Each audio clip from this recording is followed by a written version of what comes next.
find the tension required in the operating wire to rise the signal through the system of lever। ये ऐसा signal कहाँ पे देखते हो आप, बता सकते हो? इस टाइप का सिग्नल कहाँ पे होता है? रेलवे ट्रैक में होता है कि नहीं? Yes sir.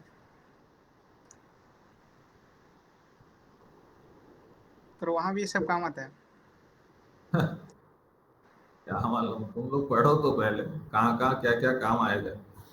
तो अभी आप देखो, पहले चीजों को समझो। ये क्या है? What is this one? Load, हाँ कि नहीं? 150 Newton. Now the distance from this and to this end, that is equal to 175. Now you find out the tension is acting downward. So what is the distance? 75. So what I can write? 150 into 175 equal to P into 75, right? So P equal to कितना होगा? इससे answer कितना मिल जाएगा? P कितना होगा? 75, ये 2, that is equal to कितना हुआ?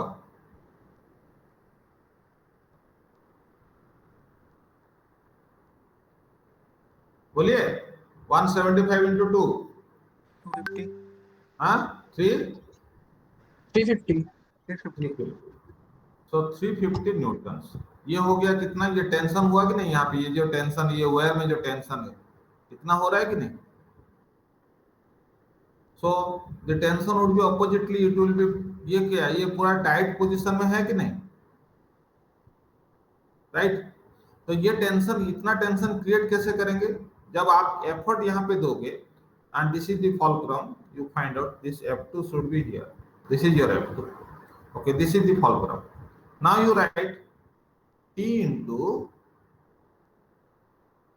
75 equal to P into 150।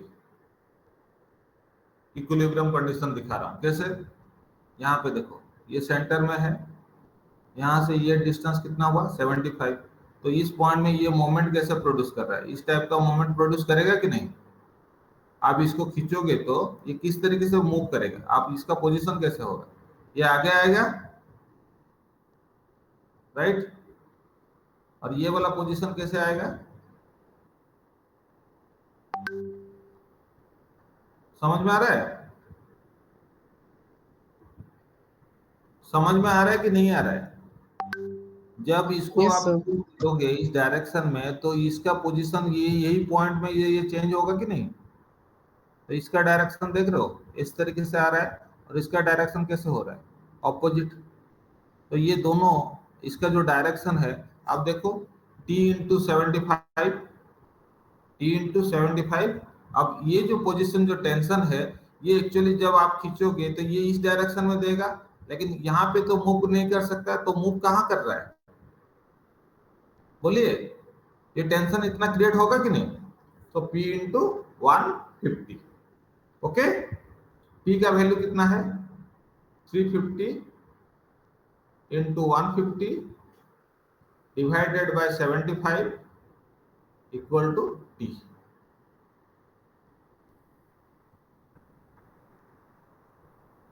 कितना हुआ? 700। तो टेंशन कितना है? कितना दिया आपने? टेंशन दिए कि यहाँ कितना? 700 न्यूटन। 700 न्यूटन। एक्चुअली लोड कितना है? 150 न्यूटन लोड दिया। तो find the tension required in the operating wire to raise the signal through the system of lever, all dimension in mm, okay. और एक बार समझाऊं। ये देखिए, जब ये अब पहले इसका पोजीशन आपको मैं बता रहा हूं। इसका पोजीशन कैसे होगा? सिग्नल जब आएगा तो इसका पोजीशन कैसे आएगा?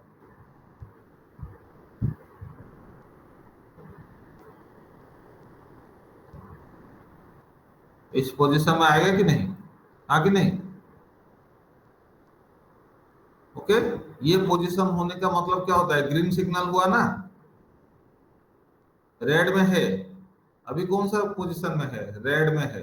रेड यदि ग्रीन होगा तो क्या होगा? रेड से ग्रीन होगा तो टेंशन अप्लाई होगा।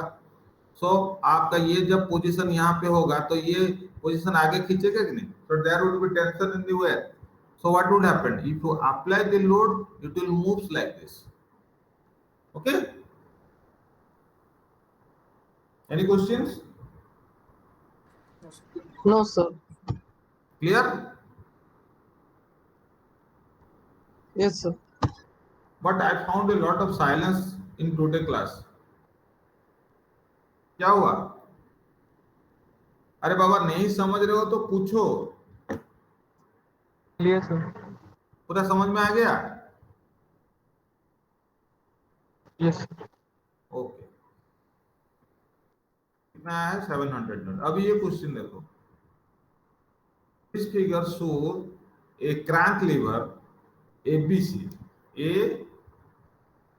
ABC, okay, with a tension spring T। Tension spring समझते हो? सॉकार्जर में भी जो रहता है that is always in a tension spring, okay. The lever weight is 0.2 newton per metre. ये जो लीवर का जो वेट है, this is your 0.2 newton per metre. इसका है मतलब इसका मतलब क्या हुआ? इसका मतलब है लोड पर यूनिट लेंथ, हाँ कि नहीं? Load per unit length. इसका पहले ये चीज को समझ जाओ, बाद में चीजें समझ सकते हो। Load per unit length that is equal to, इसका यूनिट हो गया newton per metre. So what would be the load? Load कितना होगा? What is the total distance? Load into distance of the arm. Arm कितना है? 200 mm। Load कितना है? अब देखो 0.2 newton per metre into 200 mm कितना है? 200 mm। दैट मीन्स कितना लिखूंगा मैं? mm में लिखूंगा तो क्या होगा? न्यूटन पर क्या दिया है? ये न्यूटन पर mm दिया है, तो फिर mm को mm में रहेगा इंटू 200 mm। तो mm कट गया, कितना हुआ? 0.2 into 200 that is equal to what? 40 newton. ये समझ में आया कि नहीं समझ में आया? हाँ, सर। आया। देखो मैं आपको और एक बार बता रहा हूँ। Suppose this is a bar, over is uniformly distributed load ऐसा अप्लाई किया गया है। आप जैसे कि छत देखते हो ना, आपका रूफ जो होता है, रूफ होता है ना, वो जो रूफ होता है वो यूनिफॉर्म रहता है कि नहीं? हर जगह generally thickness is remaining constant. So what is the net load of the roof? कैसे कैलकुलेट करोगे? रूफ का लोड वॉल के ऊपर में कितना पड़ रहा है, आप इसको कैसे कैलकुलेट करोगे? लोड पर यूनिट लेंथ निकालोगे। ये जनरली लोड क्या होता है? W kilo newton per metre. मैंने क्या लिखा?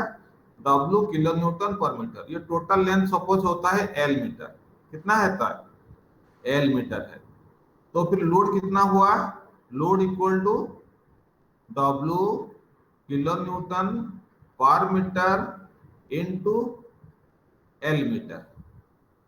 तो ये आपका आंसर कितना होगा? W into L newton. समझ में आया? हाँ सर, आ रहा है। सोचो कि मेरे पास इस टाइप का एक लोडिंग है। ये बार का टोटल लेंथ है 8 मीटर। कितना लेंथ है? 8 मीटर। इसके ऊपर में वही यूडीएल इस टाइप का भी फिगर किया जा सकता है आपको समझाने के लिए। हर जगह में देखो सेम वर्टिकल डिस्टेंस होगा। इसको बोलते हैं यूडीएल, यूनिफॉर्मली डिस्ट्रीब्यूटेड लोड। ठीक है, इसका वैल्यू है 2 किलो न्यूटन पर मीटर। अब मेरे को बता सकते हो what is the net load acting? Load कितना एक्ट हुआ है बताओ? Sir 18। 2 kilo newton per metre multiplied by 8 metre. कितना हुआ? 16 न्यूटन। न्यूटन। 16 किलो न्यूटन हुआ आंसर। अब ये 16 किलो न्यूटन कहाँ पे एक्ट करेगा? सीजी में एक्ट करेगा कि नहीं? Yes sir. तो यहाँ से यहाँ तक डिस्टेंस कितना होगा? 4 मीटर होगा कि नहीं? Yes sir. तो वो चीज समझ में आ गया ना? हाँ सर, आया। ओके, अभी मैं पूरा ये प्रॉब्लम को सॉल्व कर देता हूँ।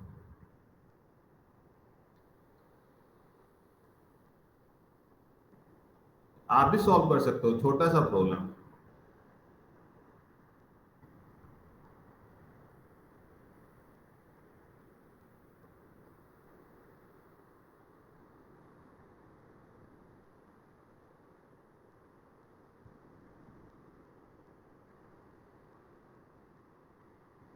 तो मेरे को बताओ 40 न्यूटन कहाँ पे एक्ट करेगा? 40 न्यूटन कहाँ पे एक्ट करेगा? Sir, इसका सेंटर पॉइंट ये होगा yes, sir. अराउंड यहां से 100 mm, हाँ कि नहीं? हाँ सर.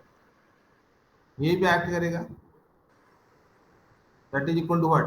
40 sir newton. हाँ बोलिए।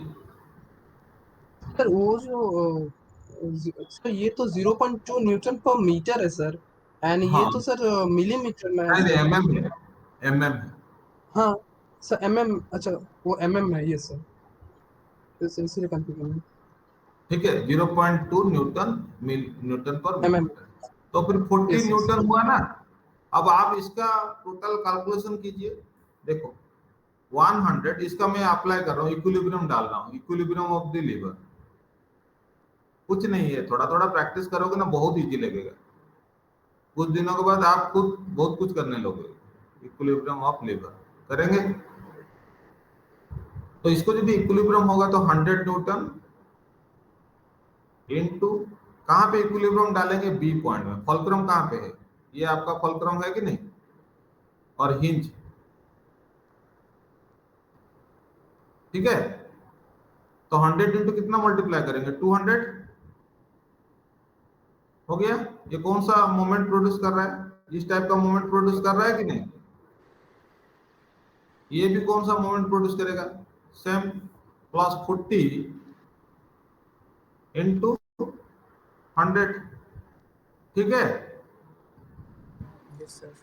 ये भी वही, that is equal to tension T into 100। तो अभी टी का आंसर मिलेगा कि नहीं?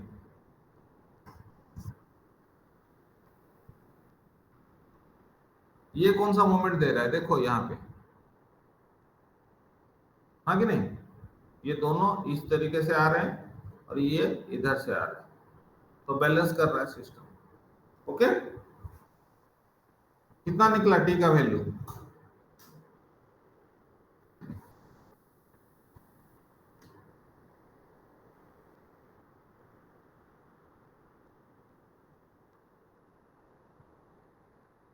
Quick, Sandeep.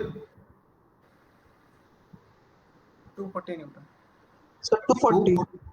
240 yes sir. 240 Newton. 24 Newton बोल रहे तुम्हारा 240, थोड़ा सा अच्छे से कैलकुलेट करो, ठीक है।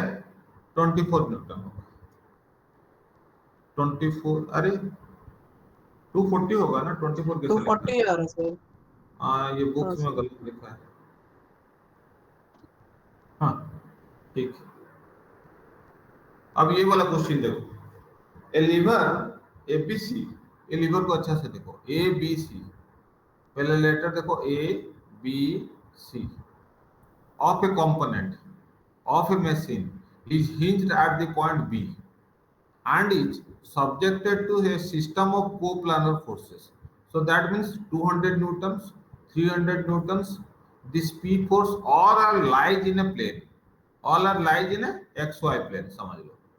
ओके,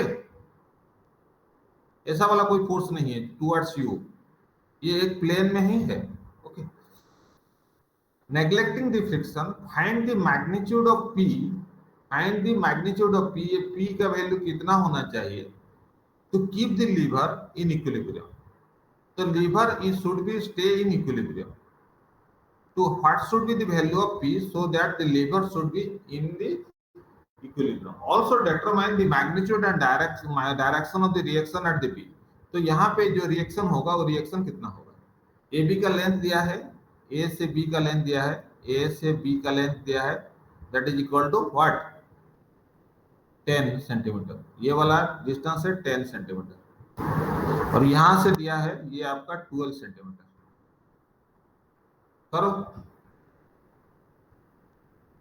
और यहां से ये जो एंगल दिया है, you see this angle is 120 degree. This angle is 120 degree. कैसे रिजल्व करोगे बोलो? This is your 60 degree.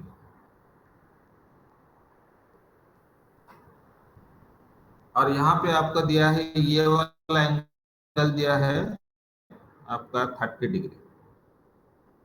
हाँ, और ये वाला एंगल दिया है 40 डिग्री। तो यहां से यदि ये होगा तो इसको कैसे रिजल्व करोगे? कर सकता है कोई?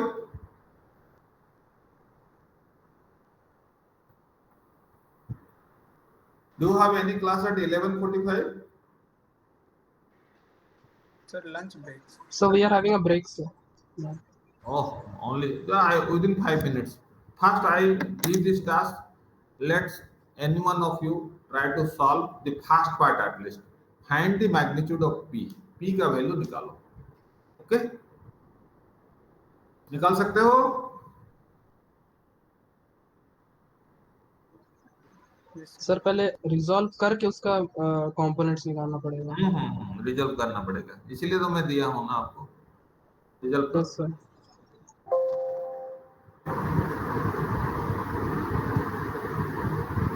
हो गया?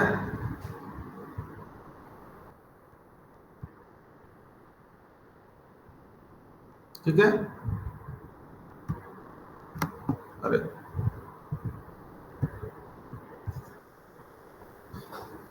देखिए, थोड़ा सा टाइम नहीं हो रहा, मैं जल्दी बता देता हूं। अब अभी यहाँ पे देखिए, फर्स्ट हम लोग क्या करेंगे? मैग्नीट्यूड ऑफ द पी को निकालेंगे, taking moment about the hinge point B. पहले हम हिंज पॉइंट बी को लेंगे और इक्वेटिंग द सेम। अब आप देखिए पी यहाँ पे, यहाँ ये डिस्टेंस कितना हुआ? ये डिस्टेंस कितना है? 10। ये डिस्टेंस है आपका 12। हम यहाँ पे ले रहे हैं मोमेंट, ठीक है? बताइए 200, ये जो 200 फोर्स है, ये पॉइंट में मोमेंट मतलब यहां से यहां तक डिस्टेंस होना चाहिए ना। इसका लाइंस ऑफ एक्शन ये है।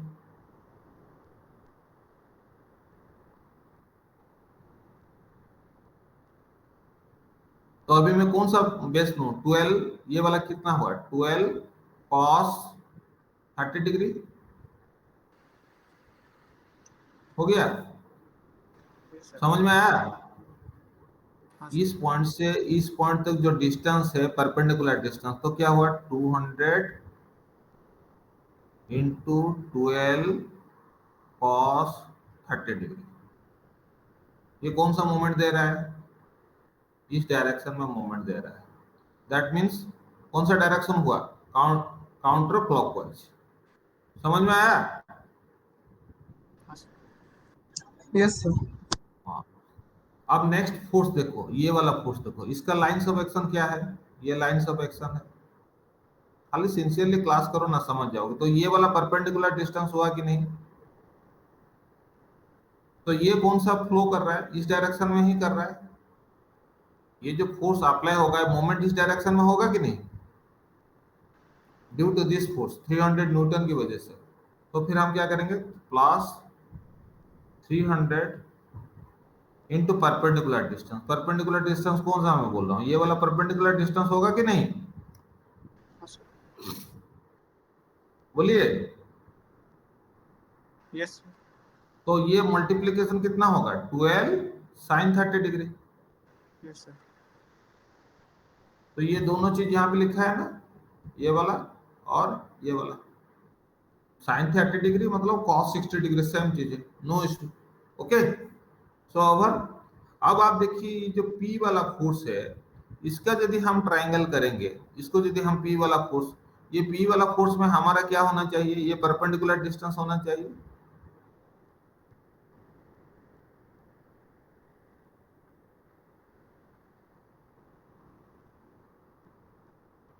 तो हम क्या करेंगे? ये पहले ही P कंपोनेंट का 2 कंपोनेंट पहले रिजल्व करेंगे। ये एंगल कितना है? 60 है, ठीक है। एक कंपोनेंट यहाँ पे आएगा तो एक कंपोनेंट यहाँ पे आ सकता है, इस तरीके के रिजल्व कर सकते हैं, या हम n को रिजल्व कर सकते हैं। p sin 60 डिग्री कितना होगा, ये वाला कंपोनेंट होगा कि नहीं? मेरा बात सुनो, अच्छा से सुनो, ये कंपोनेंट क्या होगा, p, ये एंगल ये 60 डिग्री है, ये p sin 60 degree into distance कितना है 10, ये डिस्टेंस ऑलरेडी दिया गया है, तो फोर्स भी परपेंडिकुलर हुआ, तो दिस इज इक्वल टू, ये कौन सा मोमेंट दे रहा है, opposite to it, this is equal to p sin 60 degree into distance that is perpendicular distance, इस फोर्स के हिसाब से ये एंगल कितना है 90 डिग्री है, ये 60 डिग्री में था, ये तो फिर ये वैल्यू कितना होगा, p cos 60 डिग्री होगा कि नहीं? हाँ सर। तो हम p sin 60 डिग्री को कंसीडर करेंगे क्योंकि परपेंडिकुलर फोर्स है, so perpendicular force and already perpendicular distance that is equal to multiplied by 10, so you get this p equal to this value, okay, clear? हाँ कि नहीं? Yes sir. क्या तुम लोग इतना साइलेंटली हाँ बोलते हो रहा है कि नहीं हो रहा है? और एक बार बता देता हूं, देखो ये वाला चीज बता रहा हूं, ये 60 डिग्री है, इसका एक कंपोनेंट ये हुआ कि नहीं, p sin 60 डिग्री, यहां से यहां तक ये जो डिस्टेंस है मेरा, अभी देखो मेरा मार्कर चल रहा है, ये 90 डिग्री है कि नहीं, तो p sin 60 degree into AB, that is one moment, ठीक है। यस। अब आप देखिए 200 न्यूटन का, मैं और एक बार आप लोगों को, पहली बार कर रहे हो शायद इसीलिए थोड़ा सा आप लोगों को डिफिकल्ट लग रहा है, तो यहां से यहां तक ये डिस्टेंस कहाँ क्या होगा 12 यदि हम डिस्टेंस के हिसाब से, मैं दो तरीके से बता रहा हूं, ये 12 cos 30 डिग्री हुआ, तो फिर मैं क्या लिखूंगा 200 इंटू 12 cos 30 डिग्री। सिमिलरली ये फोर्स में ये डिस्टेंस आएगा, ये कितना होगा 12 sin 30 degree.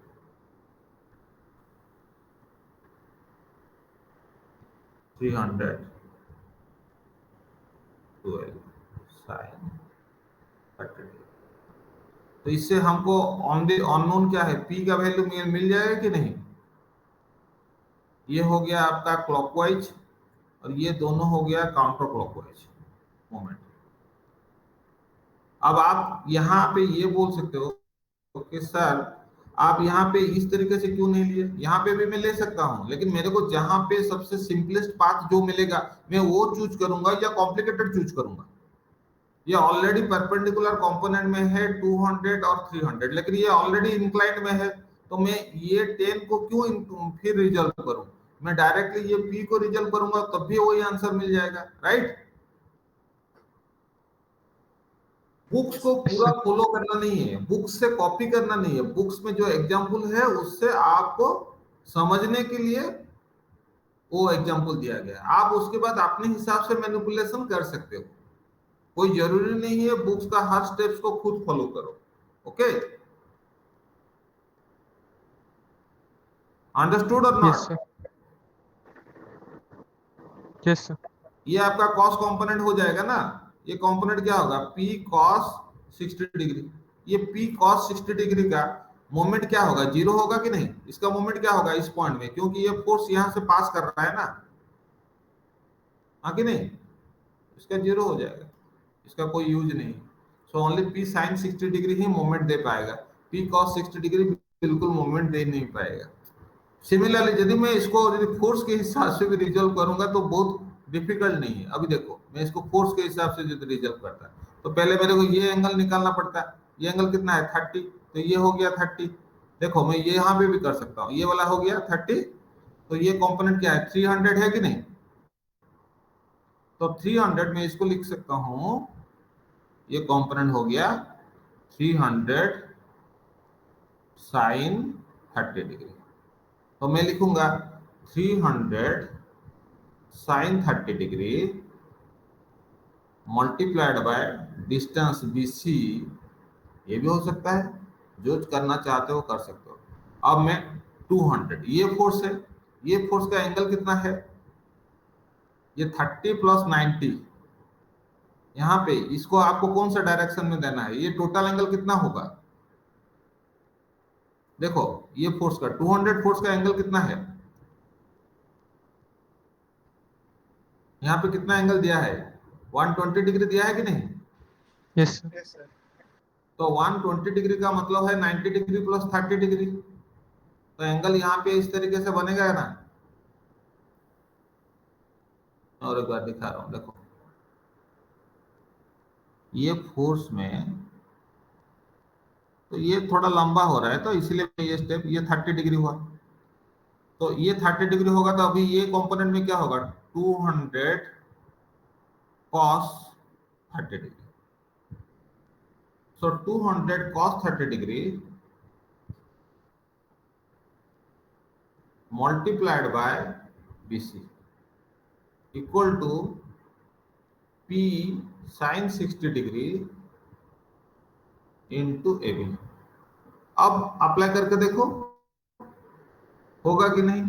300 into 0.5 into BC, BC कितना है 12, okay, plus 200 into sine 60 degree 0.866 into BC 12 equal two divided by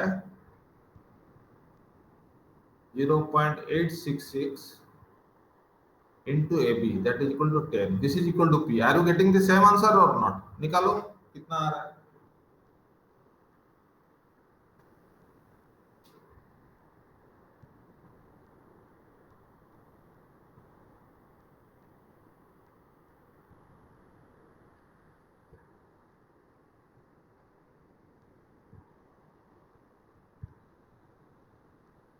कीजिए जल्दी।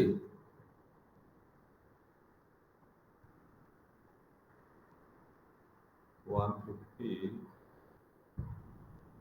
into 12 plus 200 447.85. 447.85 .85. न्यूटन। न्यूटन में है ना, किसमें है, यूनिट न्यूटन में। ये आपका आंसर आया। इस मेथड में आंसर कितना आया था, वही आया था कि नहीं?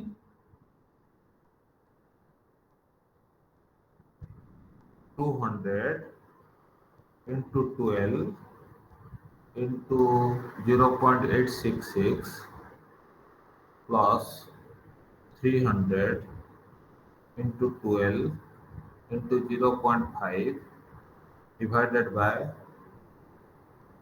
0.866 into 10। हो रहा है आंसर, सेम आ रहा है ना? Yes, sir. सेम ही आएगा, कुछ जैसा भी मेथड यूज करो।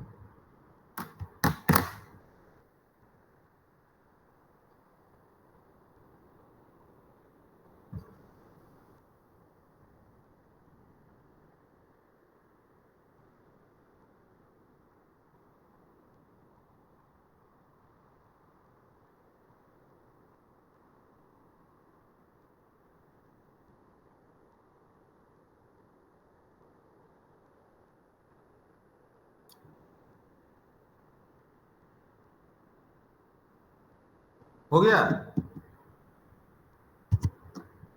Yes, sir.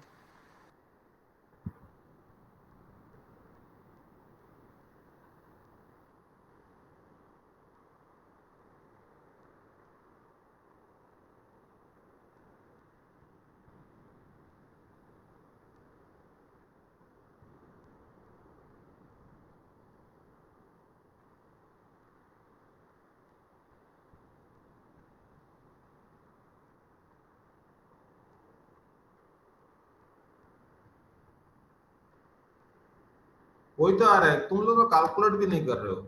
अरे all of you are actually not doing anything. मैं इतना कम आया समय सर, में सेम आ गया आंसर आ सर, रहा है। वही सेम आंसर आ रहा है।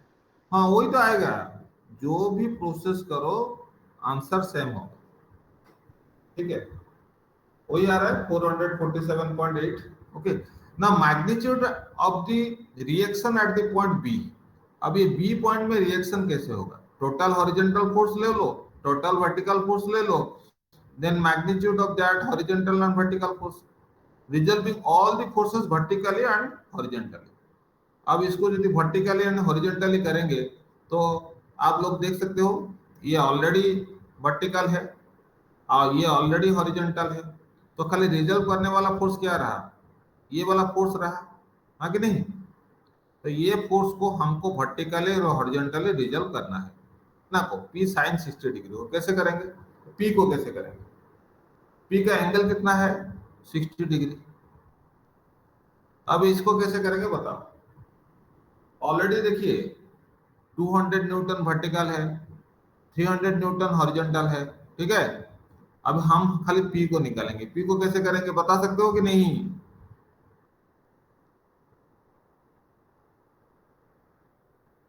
बोलिए।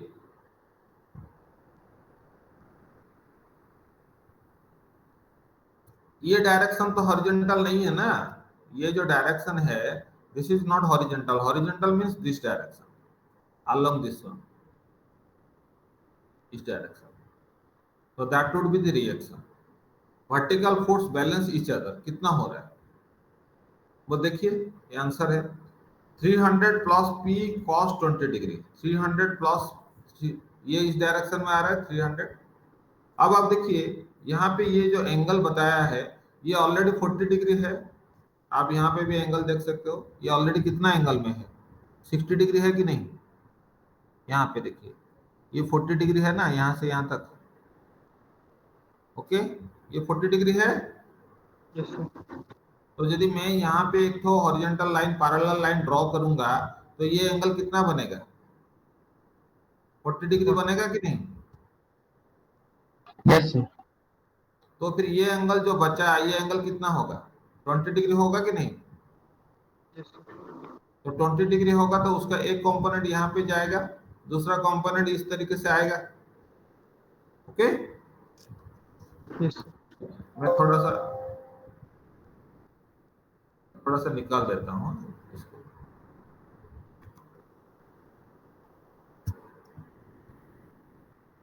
ये फिगर को ले लेता हूँ।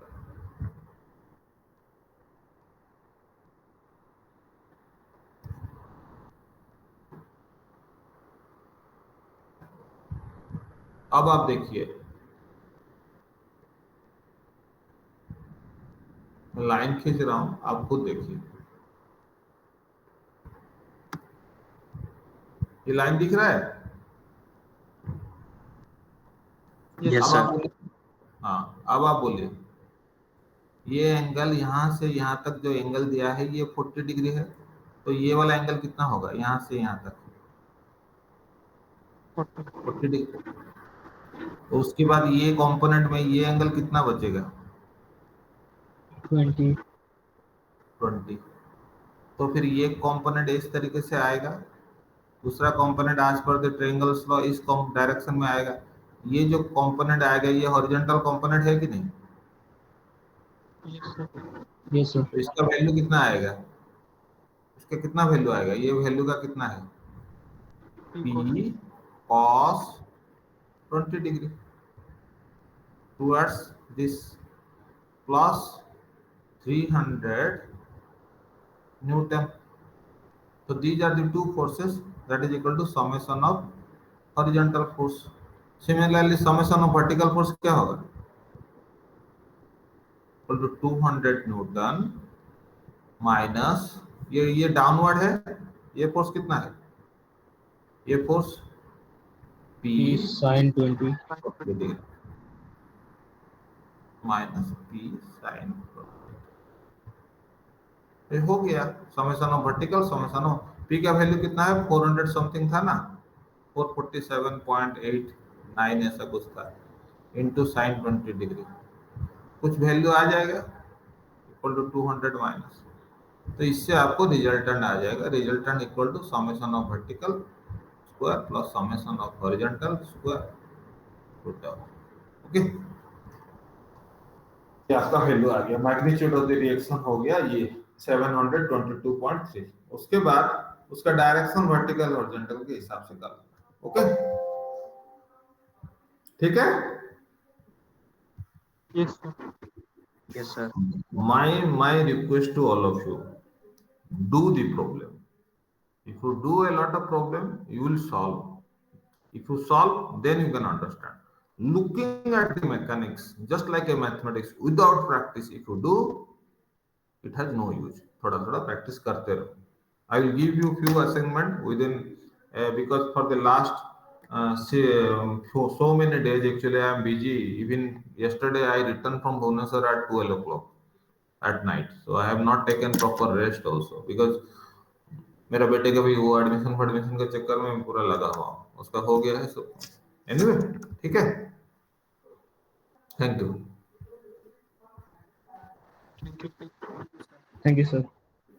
अरे